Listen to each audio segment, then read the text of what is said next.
What's up, gang? So after a lot of info intake, I have few tips and tricks on how to protect your OLED monitor from pixel burn-in. And let's start with few settings that you should do straight away.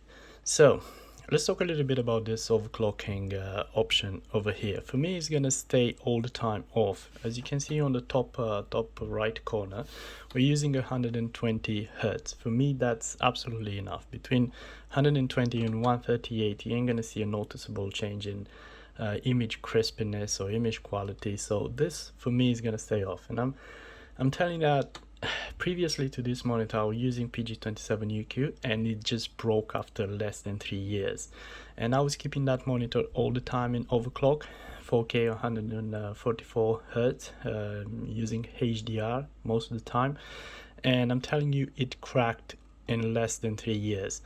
So for me, probably it was because of the poor cooling solution that that model has. This one, the PG42UQ, it has some features implemented for that reason, you know, to help with the cooling. But to be honest, I'm not willing to risk it, and I'm gonna stay with 120 hertz. It's more than enough, and the quality of the image is not gonna suffer because of that lack of 18 hertz that you might gain by overclocking. So refresh rate is gonna stay variable refresh rate is gonna stay on, and the other things like brightness, I'm gonna tell everyone to, you know, switch it down a few notches, and I'm using only 95% of the capacity of this brightness, because especially when you are browsing and not doing much, and you're just watching videos on YouTube on this kind of, well, just browsing the internet, 100% is too much, is a little bit too much for the you know, even for the healthiness of your eyes, let's say. So that's all about this settings. There are a few more important over here. Wait, I have someone coming into the image. So it goes here, screensaver. It's always has to be on, screensaver on, just in case you forget about, you know, you have to do something else, and yeah, you need a screensaver, definitely. And you've seen it earlier, it's gonna pop up whenever the monitor is not used. Pixel cleaning, it's a must do for every, let's say, heavy after a heavy gaming session.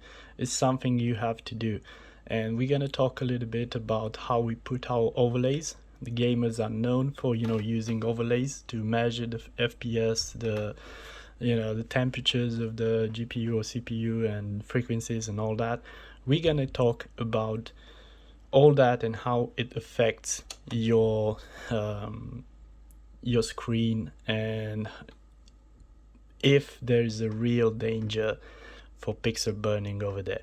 So that's all the settings that I've done for this monitor. You don't really need to modify anything else, because it comes with, you know, all the calibration from the factory, and it works. It just works. You don't have to do much. So let's go into the more interesting part on how gamers are using these displays, and what can you do to protect yourself from pixel burning. Okay, so of course we're gonna test the settings in Cyberpunk 2077, and I'll show you exactly the settings that I'm using for the HDR content. You go to HDR settings, and these are the numbers. If you want those nice contrast, you should play especially with this settings over here. And if you need a little bit more brightness, you can go and modify this one and switch it, you know, all the way up to even to the max, to 1.5, and this is what you're gonna get. So the contrast is more powerful. At the same time, you could do this one over here.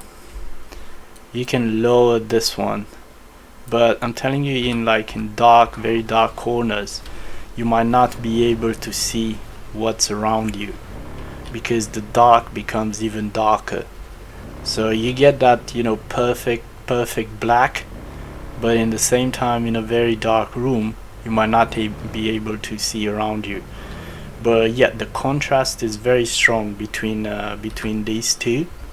And if you like that, if you like very strong contrast, you should play with this one.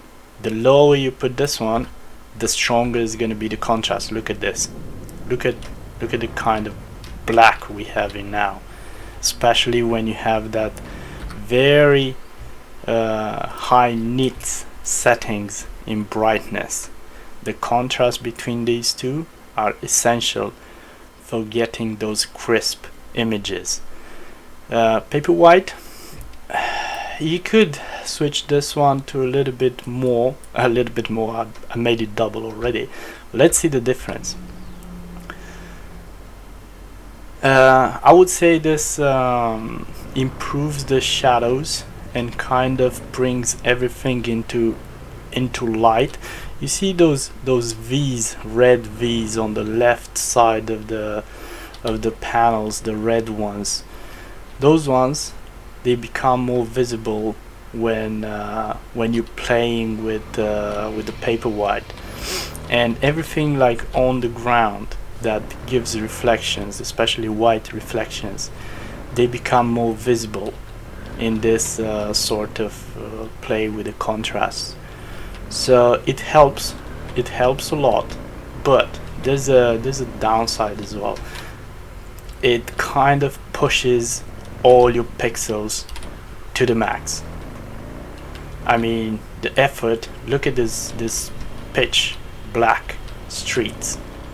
If you like this, it's perfectly fine. I mean, in gaming it's perfectly fine, as long as you don't have like a static image, as long as you don't stay like this for, I don't know, for hours. And in a game, you can see we have all the time cars moving, you know, people going around.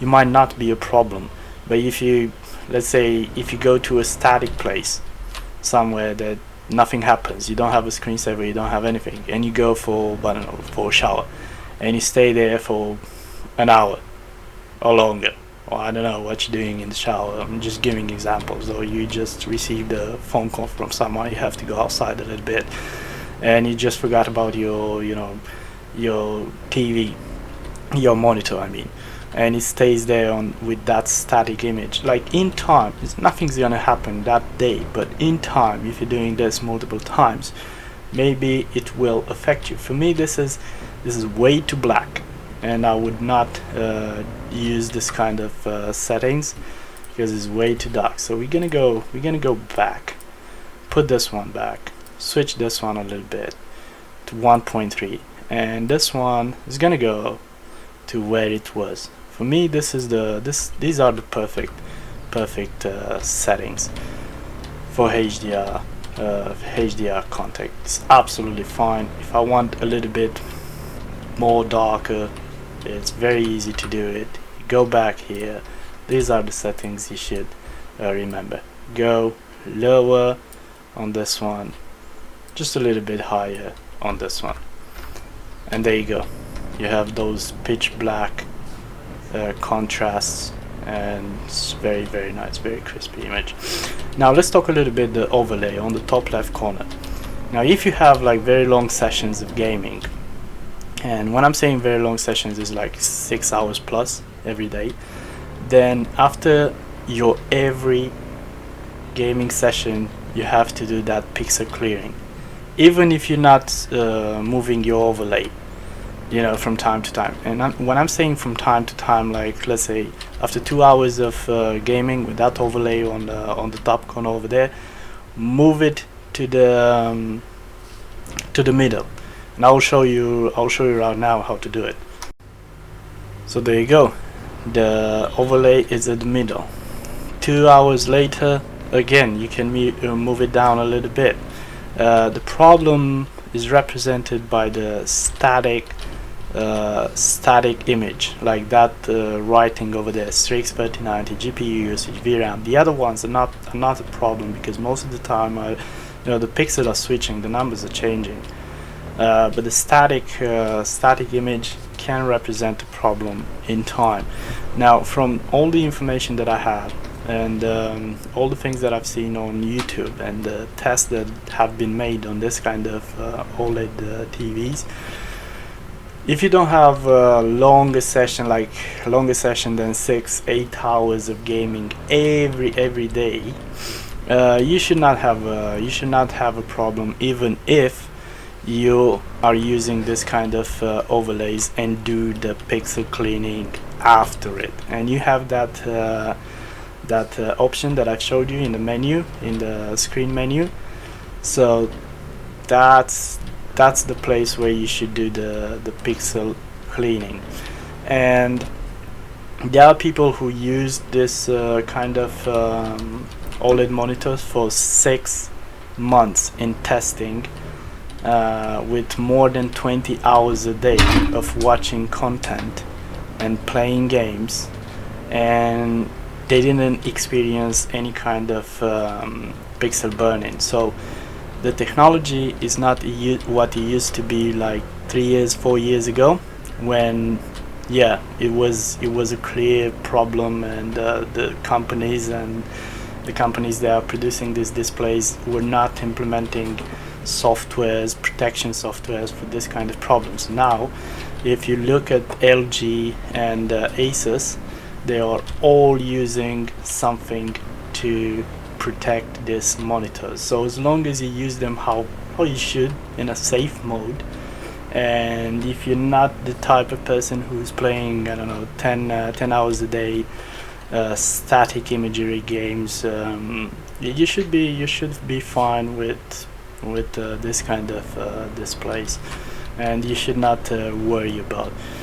So these are my ideas that I've kind of extracted from all the information that I have on the internet, and I'm telling you, I think it's gonna work. I don't think we're gonna have any kind of problems. The image quality on this monitor is absolutely fantastic. There's nothing bad to say about it. I hope it's gonna last me for a long time. And thank you for watching, and I hope you find this info helpful. And take care, stay safe, and enjoy your image. Bye bye. Just in case you've been wondering how you change the overlay position, you go to Riva Statistics and you play with this number over here. So you go here and you play with this one, and 500, let's say 500 is going to bring it somewhere like all the way through here. 1000 is going to take it even down, or you just if you 0, this is the standard, you just position it where you want it. But 100, this is not really accurate. Around 800 will bring you somewhere over here. 1000 is going to bring you in the top, in the bottom left corner, and you can position it in this side or this side, and in the middle of the screen, whatever you want to be. So that's how you should do it after a few hours of gaming with this overlay on. Just better to be safe than sorry.